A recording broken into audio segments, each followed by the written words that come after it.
Good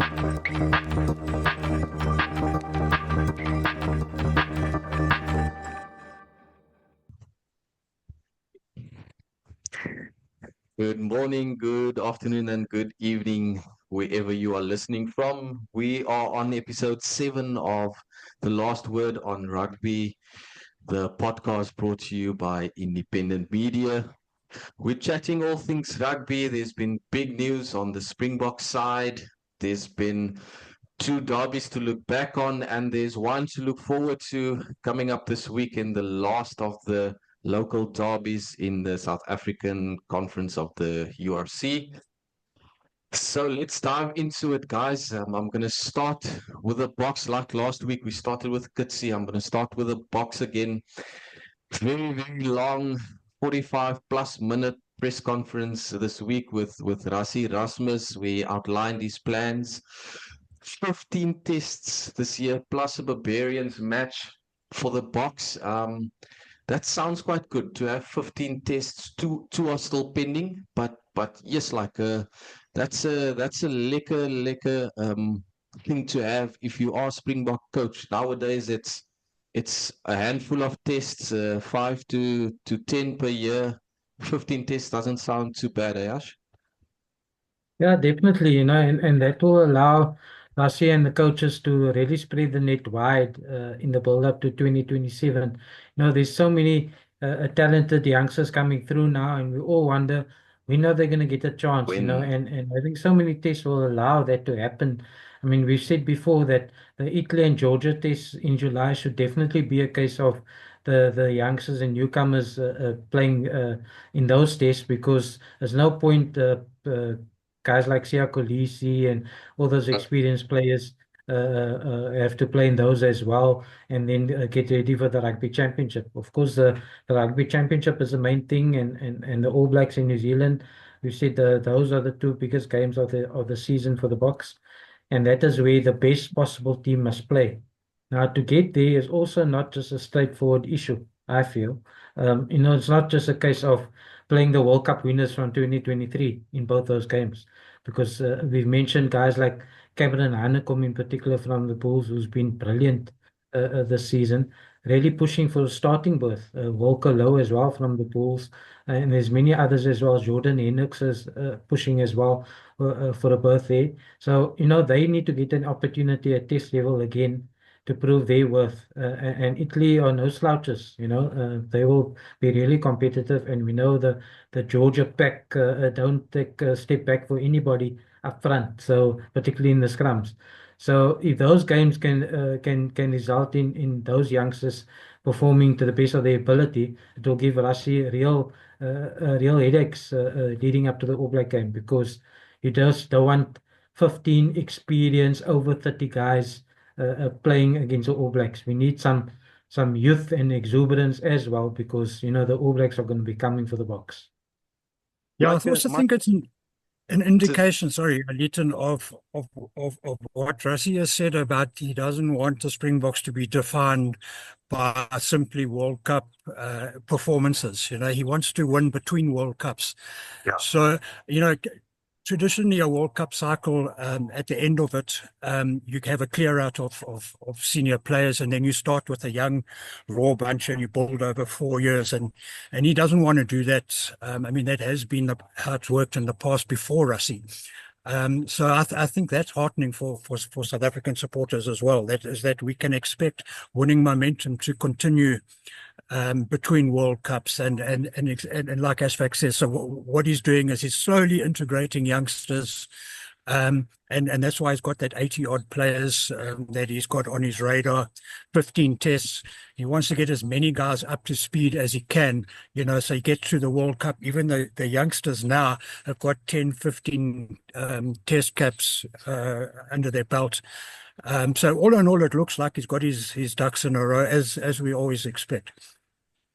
Yeah, and that was you mentioned it now, but that was the interesting thing he said yesterday. That they need to win. They need to win while they are building on these guys. And he alluded to the fact that he wants to make use of some of that youngsters who have been impressive, even in the URC, those one test, two test Springbok guys who played against, what was it? Yeah, well, in Portugal, the just Portugal, yes. So, Portugal. so the Yeah. Portugal where had that, what was it, 11 Yeah. debutants in the side.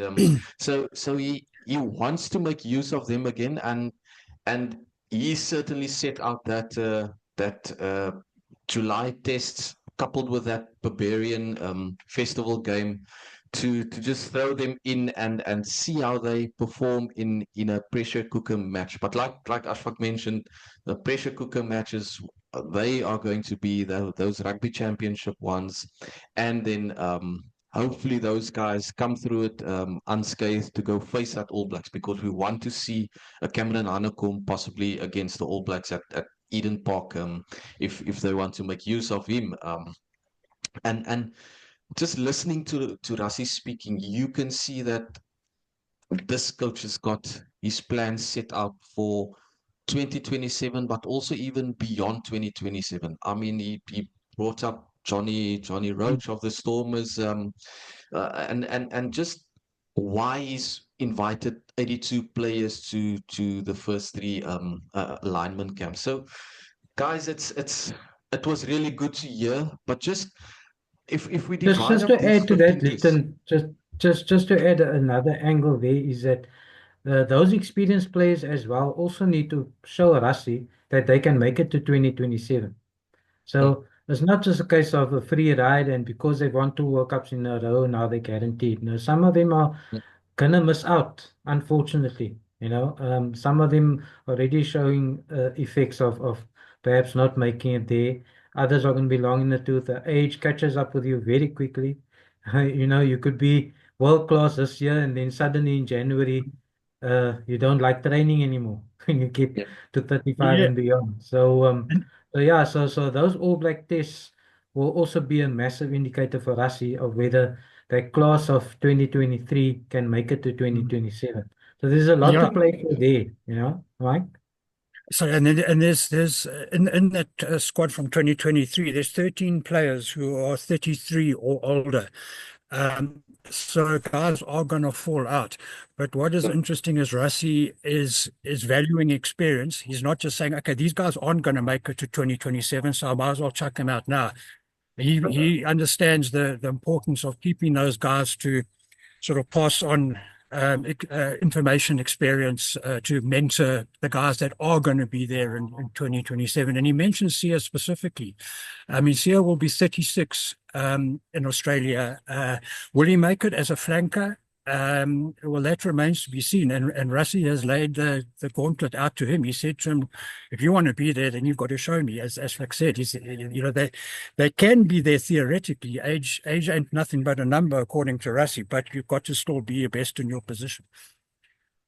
Yeah, so we'll Yeah, see those guys maybe slowly over the next 2.5 years, one by one, sort of falling out, so that by the time we get to 2027, you won't even have noticed that half the 2023 guys aren't there. Yeah, so it'll be a gradual process. Yeah, something interesting you mentioned yesterday is that Andre's only 31. He can potentially still make two World Cups. So, so yeah, Well, it Johnny shows that Sexton did it at 38 and yes, 37. 100%. And he mentioned a certain Johnny Sexton when he referred to Andre doing that. But yeah, that's just that thinking of Rassie. He's not just a guy that's here for the now. And like Mike said, didn't chuck the 2023 guys out 2 years after they won it. He's still going to make use of them, and this was going to be my next poser to the two of you. 15 tests. Where do you see Rassie using a guy like Dion Fourie, Vincent Koch, and then where does he use his regulars? His Siya Kolisi's, his Andre Pollard's, his Damien Willemse, even that's coming back from an injury, he's quite excited about that. But which of the 15 tests, how would you split it up if I can get your opinions on those?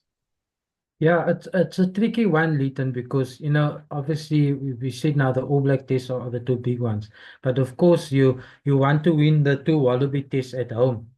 Those are massive occasions as well, and you always want to get as close to 100% record at home as you can. And playing the Wallabies in Joburg in Cape Town. Those gonna be probably sold out games as well, and you want to reward the loyal fans who pay the big bucks to get into the stadium with proper teams and proper performances. So it's a balancing act there, and perhaps maybe that sort of second tier guys, as you mentioned now, like a Koch and a Dion Fourie, could perhaps play in those Wallaby tests. Because you also don't want just a young rookie side Yeah. who expect to maybe play against Italy and Georgia to have to front up to a Wallaby team that is also, building up to a home World Cup. I know they have some Mm. coaching issues. Joe Schmidt is going to leave them, and there's going to be a change there after the Lions tour. So there's also, I think that's going to be a massive trip for the Australians as well. Bowling up to 2 years before a home World Cup. So that won't be a walkover at all. And you mentioned Ande Pollard now, but there's guys like Sasha Feinberg and Gomez Zulu also who want to push for that starting berth. Who says Sasha can't be the starting Springbok fly-off at the 2027 2027. Rugby Yeah. World Cup? Andre Pollard became at the 2015 World Cup already as a 21, 22-year-old. He eventually became the first choice fly-off there. So it's definitely possible. And Sasha's shown what he can do, and arguably we know the skill that the man has. He probably has a greater all-round game than Pollard, but of course, Mm. Pollard handles the big moments, the pressure, goal kicks, Yeah. and Yeah. all of that, and been there and done that. So it's a real, sort of blank canvas for us in terms of that, of which test he wants to play in which team. And those Yeah. Wallaby tests as well, with the Italy test, will determine the team for the All Blacks. It mustn't be just be a case of the 2023 team must play against the All Blacks. And let's also Yeah. remember that the Wallabies are going to come here fresh out of a series against the British and Irish Lions. I mean, they're going to be in. Well, that's massive. It's one of the biggest things to happen to Australian rugby. Well, then they get the World Cup 2 years later. But I mean, they're putting all their resources into that Lions series. So they'll be in good shape. And remember too that Rusty's is broken with tradition and how he prepares for All Black tests overseas. So he'll take a nucleus of guys that he thinks can beat the All Blacks at Eden Park probably 2 weeks before they actually play. Oh, yeah. Or yeah, so you'll have a fortnight of preparation. I mean, gone are the days of when we played the Tri Nations. You'd play Australia on a Saturday, you'd leave the next day for New Zealand and seven. I mean, the guys were still jet lagged when they played. And I think Rassie remembers as a player, that you can't beat New Zealand like that in New Zealand. So yeah, that's what Rassie does now when we play New Zealand away. He takes 20 players well in advance. But yeah, how does he balance that? Will he take some first-class guys out of the tests against the Wallabies? I'm not so sure that would be too wise, because you want winning momentum going to New Zealand. So a balancing act indeed. Yeah, and then also just the perfect news now that Eben's back in training. I saw some of the Sharks' snaps this past week, and then Rassie also giving the all clear that he's good, almost ready to go on URC level, but then he will be available for the box. Mike, the Sharks do need him as soon as possible, eh?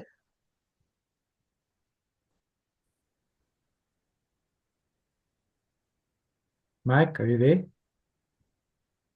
Yeah, look, and what is that the Sharks are wrapping him in cotton wool. They're not rushing Eben back. And they would dearly love to have him. I mean, that pack of theirs, just with that grunt up front, would transform them. But they're putting South Africa's interests ahead of the parochial Sharks' interests, and that is something that we haven't really seen in years gone by. I mean, provinces look after themselves, but And I think, as we've discussed on a previous show, the players' welfare comes first.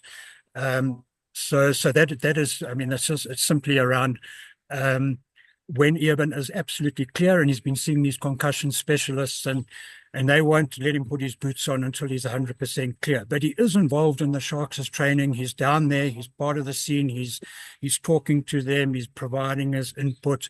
It's not like he's away in the Maldives working on his tan. He's there. He's part of the scene, and he'll probably play in the next couple of weeks. They've got a massive game against Leinster towards the end of this month. I wonder if they would bring him back towards that game. But although that would be a kind of a baptism of fire, that might not be fair. But then where do you bring a guy in? I mean, all the games are tough. Yeah, there's plenty more box stuff in the coming weeks that we are going to discuss. Just quickly, guys. Next week it's a Rugby Player of the Year awards. We all took part in nominating our guys who's performed. Who do you guys see? Ashfaq, who do you see winning on the award come next week? Yeah, you see that I know that the Bok test obviously counts for the most um, Hmm. compared to URC, but you know it's a bit of a balancing act as well, because do you just reward the guy because he played at the highest level, or do you look at the actual performances of each player? But generally speaking, it tends to go with one of the Boks. And you would think that Peter Steph du Toit, of course, always up there. You know, he's just an unstoppable machine. Never stops going. Makes his tackles, carries, lineouts, wherever, plays lock, plays flank, plays everywhere you want him. So I Yeah. think again, he's probably my pick. Yeah, I think if you're the World Rugby Player of the Year, it's hard to not win it in your own country. So Yeah. yeah, I would. That's where the clever money would be, is on Peter Steph. Yeah. I'd say that's the logical thing as well. I think he was at my number one, but then also just the way Cheslin Colby performed last year, even at test level. I mean, he played as a line-out thrower. They almost use him as a line-out jumper, but I think that's a bit too out of the box for Rassie even. But yeah, just overall a magical season for Chesney as well. So we'll let you know, we'll update you, and hopefully we'll have a chat with that SA Rugby Player of the Year in next week. Guys, if we look at ending off another local derby, the last one in the URC this weekend, the Sharks hosting the Lions this time after completely bombing out here in Johannesburg. Mark, you have a little sly smile there. We both tipped the Sharks Yeah, to go there and cause chaos, but it didn't happen. What went wrong there? I tell you what's funny for me is I remember John Plumtree's press conferences in the build up to that game. And reporters were saying to him things like, "Oh, you guys must have taken so much confidence out of that win at Loftus. You were down to 12 at one point, and um, you know, you guys are really on the up. You must feel you're the favourites." And he was quite sort of annoyed, and he said, "I'm telling you now that these Lions are better than people think. My guys, I've been saying to them all along, you got to bank the win against the Bulls, and you got to pitch up on Monday for training, and we've got to take this very, very seriously, because these guys, they put it past us twice last year." So he was basically saying he could see it coming, is basically what I'm saying. And he said he told his players, but they were still dining out on that Bulls win. And when you get one team at this level who's 10% off mentally, and another team, the opposition team, is 110% there mentally, then you get that sort of fluctuation. But even so, it should never have been to the scale it was. And 38-14 in the end, I think the Lions started celebrating in the last few minutes there. I mean, it was 38-0 with 3 minutes to go, and that was a better reflection of really what happened. So what happens this week? Look, obviously there's going to be a response for the Sharks. It's also a different game altogether down there. 31 degrees, 90% humidity expected, which makes a real feel of over 35 degrees. Muggy, steamy. Yeah. The home supporters, the Sharks haven't played at home for a very long time. So all those sort of equalize things a bit. But yeah, I wonder if the Lions really have just kind of are going to win the mind games here. I mean, they comprehensively outplayed the Sharks. It'll be a lot closer, but I wouldn't be surprised if the Lions get over the line again. Yeah, Ashim, yes, like Yeah, I think that it's going to be interesting to see if the Lions can rein themselves in on attack, because obviously playing at Ellis Park and Kings Park are two very different situations and scenarios. So we know we all love the Lions and how they play with width and give the ball air. But I think the kicking game is going to be crucial in Durban. They do have those kickers as well. Gianni Lombard is a wonderful yeah. striker of the ball.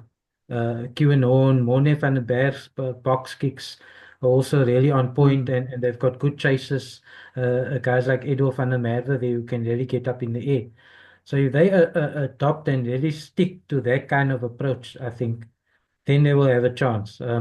But you would expect the Sharks pack in particular to really step up and try and grind the Lions there and play from there, because they've also got big boots in their backline, the Sharks. So it's a matter of if their forwards can get that upper hand, then it might be a difficult day for the Lions. Yeah, no, I agree. It's gonna be a totally different game on Saturday. But if you look at how the SA Shield is placed at the moment, I think people down here in Cape Town would be rooting for double for the Lions, just so that they can get that shield back from the Bulls. The Bulls are out of it after that Loftus loss. But it would be some type of silverware for the Stormers, because I don't think fans expect anything else this season.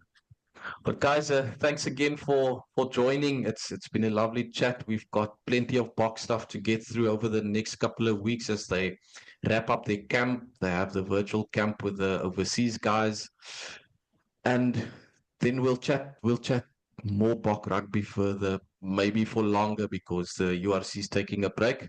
But it's been another good chat. Thanks for joining the last word on rugby. We will be back with some hopefully good Lions news and Stormers news for next episode. Cheers, guys. Cheers. Cheers. Thanks. Thanks. Yeah.